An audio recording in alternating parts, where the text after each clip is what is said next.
পাঠ করছি রুমাশ্রী সাহা চৌধুরীর লেখা গল্প কলঙ্ক। আয়নার সামনে গিয়ে ব্লাউজটা পরতে গিয়ে আয়নায় নিজেকে আর একবার দেখে শ্রীপর্ণা।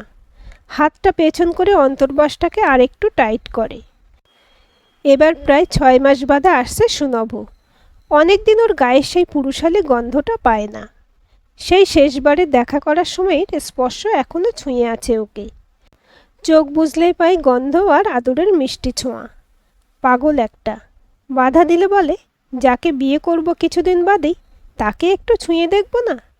আমার দ্বারা অত প্লেটোনিক কিছু হবে না। আর তুমিও কি একটু আদরে ভিজতে চাও না?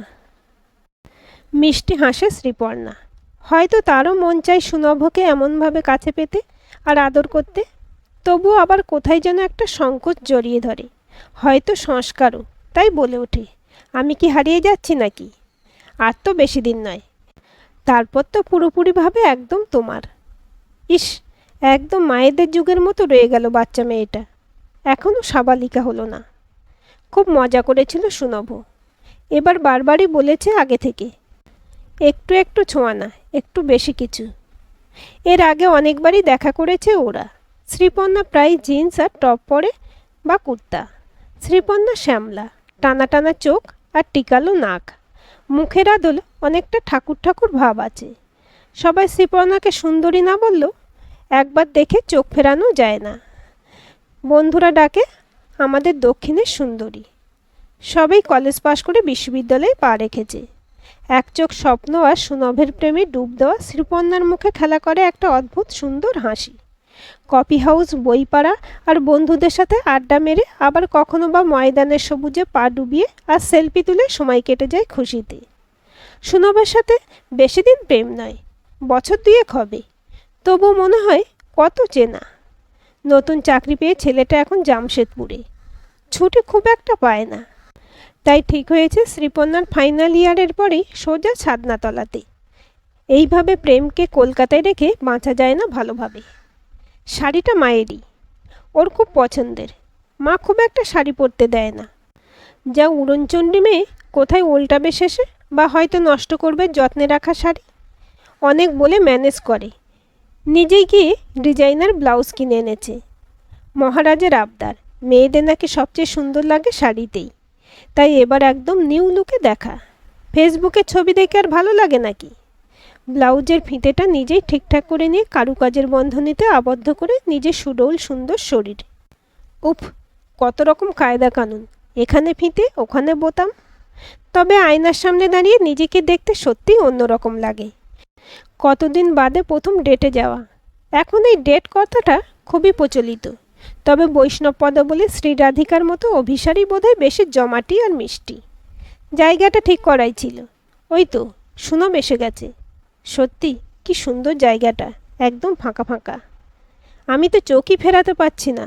একদম সেক্সি সুন্দরী শ্যামা, তন্নি, শিখর। আর বলতে পারে না সুনভ। ইস, একদম বাংলা ইংরেজি চচ্চড়ি বানিয়ে প্রেম নিবেদন। অনেক হয়েছে, এবার থাক। ঘনিষ্ঠ হয়ে বসেছে ওরা। সুনভের চোখে শুধুই মুগ্ধতা। শ্রীপর্ণার শরীরের গন্ধ ছুঁয়ে যাচ্ছে বারবার। আইলাইনারের ছোঁয়ায় ও চোখ দুটো আজ যেন বড়ই জাদুমাখা। সুনভর হাতটা জড়িয়ে ধরে শ্রীপর্ণার কোমর। কাছে টেনে নেয় ওকে। একটু লজ্জা পেলেও ভালো লাগে ওর। হয়তো ও নিজেও প্রতীক্ষায় ছিল এই স্পর্শটার। কি সুন্দর লাগছে শাড়িতে। আর ব্লাউজটা তো। সব দিকে নজর না? মহারাজের আবদার মেটাতে আমি তো নাকাল। উফ, কত বোতাম আর ফিতে। এখানে কাটা ওখানে কাটা। চামচ দিয়ে কিছুটা খাবার তুলে খাইয়ে দেয় শ্রীপর্ণাকে সুনভ। প্রেমের আদরে ভেজা দুটো মন আর শরীর দীর্ঘ অপেক্ষার অবসানে। চাপা গলায় বলে শ্রীপর্ণা, ইস, হাতটা কোথায়? এই যা, ব্লাউজের ফিতেটা মনে হচ্ছে ঢিলে হয়ে গেল। এখন কি করব? ওর কানের কাছে মুখটা নিয়ে সুনভ বলে, আছি তো, ঠিক করে দেব। হোটেলের লনটা তখন বেশ ফাঁকা। ওদিকে সুইমিং পুলের কাছে 2-1 জন আছে। সুনভ আদরে হাত রাখে শ্রীপর্ণার পিঠে। ওর হাতের উষ্ণতা ছুঁয়ে যায় পর্ণাকে। উহ, তখন থেকে জ্বালাচ্ছ। ফিতে আলগা হয়ে গেল এই করে। এসো, আমি ঠিক করে দিচ্ছি। শ্রীপর্ণার পিঠটা এখন খোলা সুনভের আঙুলগুলো ছুঁয়ে যাচ্ছে। হঠাৎই থেমে যায় সুনভ। তোমার পিঠের বাঁ দিকে এটা কি? দেখি। ওর হাতটা নিচে নামে, এখানেও একটা ছোট স্পট। পুড়ে গেছিল নাকি? অবাক হয়ে যায় শ্রীপর্ণা।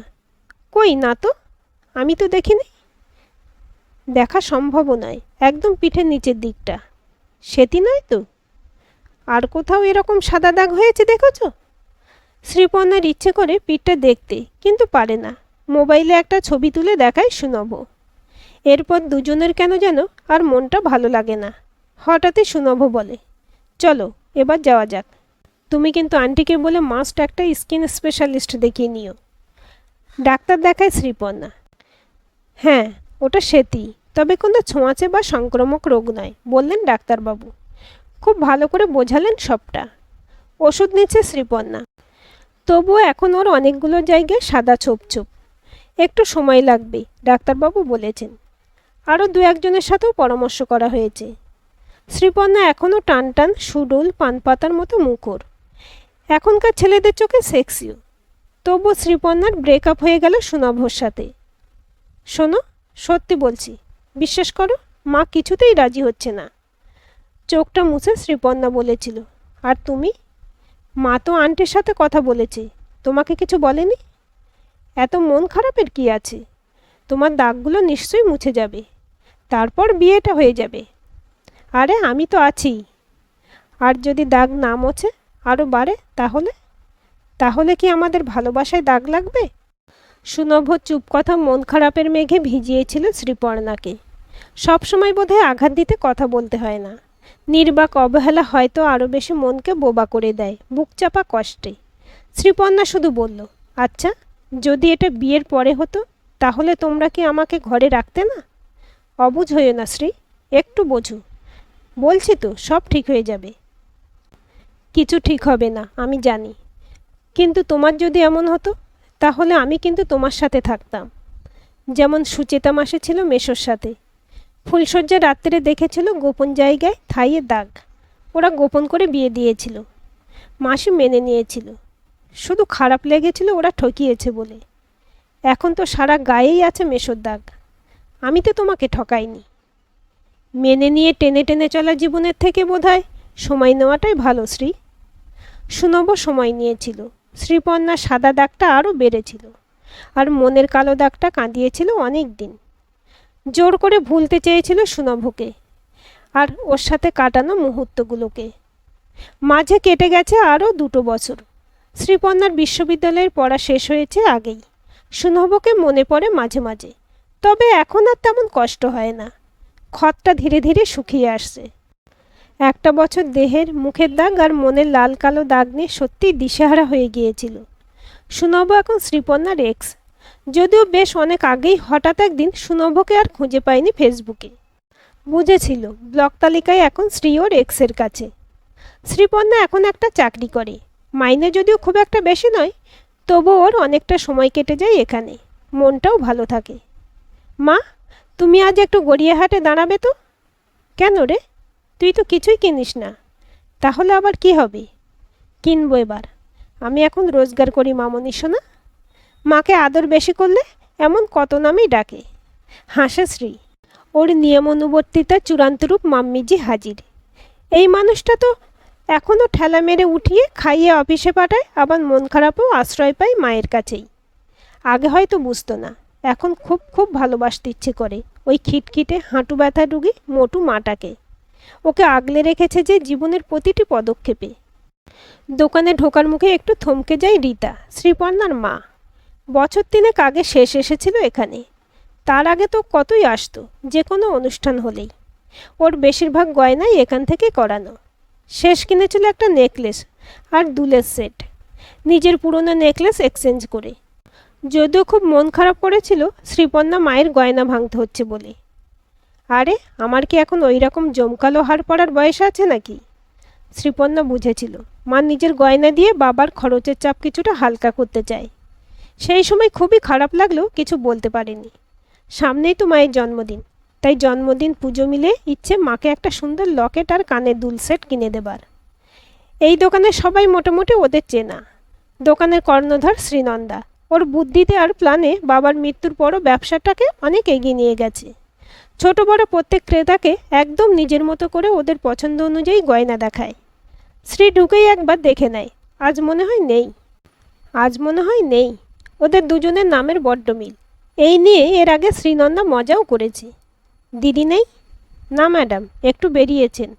কি লাগবে বলুন, আমি দেখাচ্ছি। মায়ের গলায় একটা করে লকেট দিয়ে সাজাচ্ছে আর দেখছে আয়নায়। এ যেন মা দুর্গাকে গয়না পরানো। মায়েরা বোধহয় কোনো কিছু ছাড়াই শুধুমাত্র মাতৃত্বেই অনন্যা। যতই মা বলে, এটা তো সুন্দর দেখতে, এটা নিয়ে নে। মা, এটা খুব হালকা, তুমি সব সময় কোনটার কম দাম সেটাই দেখো আর বলো এটা বেশ ভালো। আমার যেটা পছন্দ সেটাই নেব। পেছন থেকে হঠাৎই শুনতে পাই, অনেক দিন বাদে শ্রী। আমি তো ভাবলাম এতদিনে। বাকি কথাটা মুখেই থেকে যায় শ্রীনন্দার। সামনে আসতে দেখে শ্রীপর্ণার। ঠোঁটের কাছে চোখের পাশে দাগগুলো। হাসি খুশি উচ্ছল ঝর্ণার মতো মেয়েটার ক্লান্ত মুখের হাসিটা বলে দেয় অনেক কিছুই। নিজেকে সামলে নেয় শ্রীনন্দা। এক মুখ হাসি নিয়ে বলে, শ্রী তো? দেখেছ বন্ধুর নামটা কেমন মনে রেখেছি। অনেক দিন বাদে আসা হলো মা আর মেয়ের। একটা ভালো লকেট দেখাও না দিদি মায়ের জন্য। এগুলো ঠিক। আচ্ছা, আমি দেখাচ্ছি, দাঁড়াও। পছন্দ তো করাতেই হবে আমাকে। শ্রীনন্দা নিজের দায়িত্ব নিয়ে ঠিক পছন্দ মতো জিনিসগুলো দিল ওদের। খুব পছন্দ হয়েছে গয়নাটা দুজনেরই। এই জন্যই দোকানে এলে আগে দিদির খোঁজ করে। থ্যাংক ইউ দিদি, তুমি না এলে আমি তো পছন্দই করতে পারতাম না। মিষ্টি হাসে শ্রীনন্দা। থ্যাংক ইউ তো আমার বলা উচিত আমার নতুন কাস্টমারকে। এতদিন মা ছিলেন, এখন থেকে তুমি হলে। হয়তো এই ব্যবহারই শ্রীনন্দাকে অনেকটা এগিয়ে দিয়েছে ভালো ব্যবসায়ী হিসেবে। কি করছো এখন? শ্রী উত্তর দেওয়ার আগেই ওর মা বলে ওঠে, আসলে ওর বিয়েটা তো ভেঙে। সামলে নেয় শ্রীনন্দা। তাতে কি, সিদ্ধারা তো ভাঙেনি। তাহলে মুশকিল ছিল। শ্রীর অন্ধকার মুখটা দেখে খুব খারাপ লাগে, তাই মুড ফেরাতে বলে, আচ্ছা দেখো তো এই হারটা কেমন। একদম নতুন এসেছে, তোমাকে খুব সুন্দর মানাবে। দেখি দেখি, হারটা এদিকে দাও তো। শ্রীকে কিছু বলতে না দিয়ে শ্রীনন্দা ওকে হারটা পরিয়ে দেয়। চোখের কোলটা একটু ভিজে ওঠে শ্রীপর্ণার। ওর মা তখন কেমন যেন একটা অদ্ভুত অনুভূতিতে ওর দিকে তাকিয়ে। হঠাৎই ঘোরটা কেটে যায় ওর, মোবাইলের ক্লিকটা কানে শুনে। এই দেখো, আমি ছবিও তুলে নিয়েছি তোমার। কি সুন্দর মানিয়েছে দেখো। তোমার নম্বর তো পেয়েই গেছি, ফর্মে আছে, আমি পাঠিয়ে দেবো হোয়াটসঅ্যাপে। সত্যি খুব মিষ্টি তুমি। শ্রীনন্দা জানে, হয়তো বা বোঝেও মেয়েটার কষ্ট, তাই একটু ছুঁয়ে দিল ওর মনটাকে ভালোবাসার ছোঁয়ায়। নতুন বিয়ের পর যখন ক্যান্সারে ওর ব্রেস্টটা না থাক, আর মনে করতে চায় না সেই কুৎসিত কথাগুলো। সবাই তখন জানতে চেয়েছে দুটোই কি বাদ গেছে নাকি একটা, কতটা বাদ গেছে। ও ধনী শ্বশুরবাড়ির আধুনিক বর উপাধি দিয়েছিল উম্যান উইদাউট বুবস। নতুন বইয়ের তো ক্লিপসেই দেখা যাবে না, তাহলে আর হট সেক্সি লুক আসবে কোথা থেকে। ধুস, কত প্ল্যানিং ছিল। তারপর কথা হয়েছে আরও, বংশে কারো ছিল নিশ্চয়ই, ইত্যাদি। মাথা উঁচু করে ফিরে এসেছিল শ্রীনন্দা। সময় লেগেছিল অনেকটাই ক্ষত শুকুতে। তবুও এখনও স্বপ্ন দেখে শ্রীনন্দা, ভালোবাসে নিজেকে। খুশি করার লোক লাগবে কেন, নিজেই তো নিজেকে খুশি রাখা যায় সবচেয়ে বেশি। শ্রীনন্দাকে বাবা বুঝতে দেননি কিছুই, তবে সবার বাবার অবস্থা তো ওর বাবার মতো নয়। সুনভর মা অনেকদিন ধরেই খোঁজখবর করছিলেন ছেলের বিয়ে দেবার জন্য। বাবা, ভাগ্যিস বিয়েটা হয়নি ওই মেয়েটার সাথে, না হলে কী যে হতো।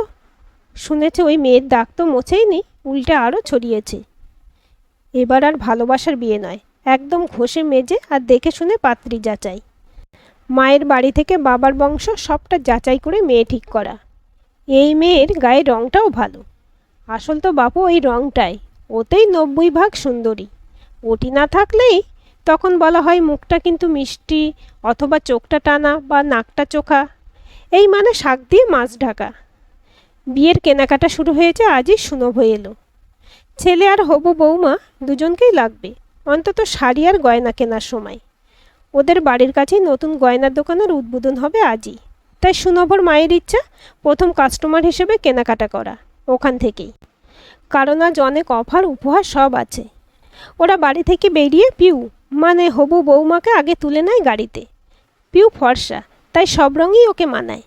গাঢ় সবুজ কুর্তি আর লাল ওড়নায় ভালো লাগছে ওকে।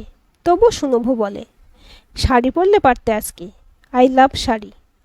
ওরা দোকানের সামনে আসতে অভ্যর্থনা পায় খুব সুন্দর ফুল দিয়ে সাজানো দোকানটা। ভেতরটা ঝকঝক করছে। সুনভর মা নেকলেস দেখতে চান। ওরা বলে দেয় দোতলায় যেতে। দোতলায় গিয়ে অদ্ভুতভাবে সুনভর পা আটকে যায় মাটিতে। কি হলো? আয় এদিকে। ওর দিকে তাকাতে গিয়ে একটু থমকে যান ওর মাও। বিরাট শোরুমের দুপাশের দেওয়ালে আটকানো দুটো ছবি। ব্লক করলেও মুখটা আজও ভোলেনি সুনভ। ওই তো শ্রীপর্ণা। প্রথম ছবিতে গলা জুড়ে সুন্দর নেকলেস আর কানের দুল। পরের ছবিতে পেছনটা শ্রী। পিঠের অনেকটা দেখা যাচ্ছে, হাত দিয়ে চুলটা সরাচ্ছে, সামনের হাতে চকচক করছে আংটি, আর গলার হাড়ের বড় লকেটটা ঝুলছে পিঠের উপর।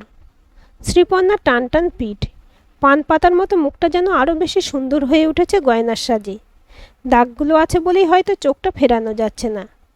কাউন্টারে দাঁড়িয়ে শ্রীনন্দা। ওয়েডিং কালেকশন তো? ইশারায় বাক্সগুলো দিতে বলে। আচ্ছা, আপনাদের মডেল যে সেট দুটো পড়ে আছে সেগুলো আছে? পিউ বলে। নিশ্চয়ই আছে, তবে একটু এক্সপেন্সিভ। আজ সকালে প্রথম একটা বেরিয়েছে ম্যাগাজিনে, তারপর থেকে সবাই ওটাই চাইছে। কত ফোন যে আসছে। সুনভ আর ওর মা মুখ চাওয়াচুই করে। পিউ একটা করে নেকলেস গলায় দিচ্ছে আর ওর দিকে তাকাচ্ছে। কেন যেন মনে হলো অনেক দাগ নিয়েও যে মণিহার শ্রীর গলা আলো করে আছে তা পিউয়ের গলায় মানাচ্ছে না।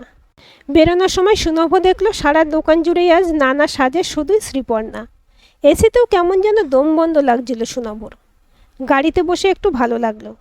এক সাইডে সিগন্যালের কাছে গাড়ি দাঁড়িয়ে। বাইরে চোখ চলে যায় সুনভর। অনেক অনেক বড় একটা হোর্ডিংয়ে শ্রীপর্ণা। হয়তো বা আগের চেয়েও অনেক বেশি পরিণত আর ব্যক্তিত্বে ঝলমল করছে। অফিস থেকে ফিরেছে শ্রীপর্ণা। বিছানার পাশে সেলফোনটা বাজছে। হ্যালো, আমি বলছিলাম শ্রী, আমি কলকাতায়। যদি একবার। শরীরের দাগগুলো মুছতে না পারলেও মনের দাগগুলো আমি মুছে ফেলেছি সুনভ। আমার জীবনে তুমি একটা ছেঁড়া খাতা, যাতে আর নতুন কোনো গল্প লেখা যায় না। ফোনটা রেখে দেয় শ্রীপর্ণা। চোখটাকে একটু ভিজল? হতে পারে, তবে কষ্টে নয়, নিজেকে খুঁজে পাওয়ার আনন্দে। থ্যাঙ্কস শ্রীনন্দাদি। তুমি বলেছিলে মডেলিং করতে, একবার ফিরে দেখতে আর ঘুরে দাঁড়াতে। আমি পেরেছি, সত্যিই আমি পেরেছি। হোয়াটসঅ্যাপ খুলে শ্রীনন্দার পাঠানো প্রথম দিনের ছবিগুলো আবার দেখে শ্রী, সাথে ক্যাপশনটাও। চাঁদে কলঙ্ক আছে বলেই তো চাঁদ এত সুন্দর। আজকের এই গল্পটি আপনাদের কেমন লাগলো কমেন্ট করে জানাবেন। ভালো লাগলে অবশ্যই একটা লাইক দেবেন আর চ্যানেলটি সাবস্ক্রাইব করে সাথে থাকবেন।